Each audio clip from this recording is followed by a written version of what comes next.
آپ کی طرف آ رہا ہوں بیٹا مجھے یہ بات ذرا سمجھائیے کہ آج کی نسل کی ایک خاتون جو ہے وہ اپنے خاندان کو اس پہ تو راضی کر سکتی ہے کہ میری شادی اس شخص سے کریں، لیکن اس شخص کے رقشے کو جو ہے وہ قبول نہیں کر سکتی. میں یہ تنزن نہیں کہہ رہا، میں یہ مثالن بات کہہ رہا ہوں آپ کو. بلال صاحب دیکھیں، سب سے پہلے تو میں سمجھتی ہوں کہ جو ابھی میرے سامنے ایک نیا مسئلہ نظر آ رہا ہے کہ شادی کے کلچر کو ہم نے پروموٹ کرنا ہے. ہم ابھی تو معاشرے میں شادی کے نام سے جس قسم کے ایکسٹرا میریٹل افیئرز جو یہ ہمارے سامنے آ رہے ہیں کہ لوگ شادی کے بغیر ہی رشتے، گرل فرینڈ بوائے فرینڈ، زیادہ ایشوز دیکھیں. ہم اس کے اوپر کوئی ایک سیٹ پٹ رول نہیں ہے کہ ہم کہہ دیں کہ اس کے قصوروار یا لڑکی ہے یا لڑکا یا معاشرہ. لیکن جو میجورٹی میں آپ کو دیکھوں آج کل، اگر خواتین کے اندر بھی، میں نے آپ سے جیسے بات کی، یہ حیا کی ہی بات ہے، یہ عزتی کی بات ہے.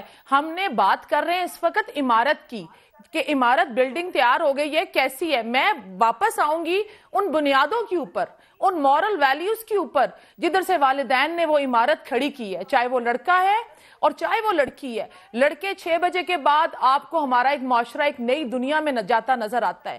لڑکوں کے لیے افیئرز رکھنا بالکل ایک مردانگی کی علامت سمجھا جاتا ہے. فائنینشل ایشوز بھی ہیں، لیکن لڑکیاں بھی اب کیونکہ خود مختار ہوتی جا رہی ہیں، اور پھر جس وقت آپ کہتے ہیں میرا جسم اور میری مرضی، اور پھر ڈراموں میں آپ دکھاتے ہیں کہ میرے پاس یہ بھی ہے اور وہ بھی ہے. اور یہ ہمارے ڈراموں کے اندر بھی میں نے دیکھا کہ ریلیشن شپس 1 2 3 4 دکھائے. تو یہ جو تربیت ہے نا، یہ ابھی بات موبائل فونوں تک آ گئی ہے، بہت زیادہ پھیل گئی ہے. اس کے اوپر پھر جب تک ہم واپس اپنی جبلت کی طرف نہیں جائیں گے، جب تک واپس ہم اسی مورل ویلیوز کے اوپر، ہمیں یہی یاد ہے کہ ہمارے والد کہتے تھے کہ عورت کو مرد کے لیے پانی کی طرح ہونا چاہیے، کہ وہ اس کو جس مرضی سانچے میں ڈھال لے. لیکن مرد کے بھی اس وقت جو تھی وہ حیا صرف عورت کی ٹریننگ میں نہیں تھی، وہ بیٹوں کی تربیت میں بھی رکھی جاتی تھی.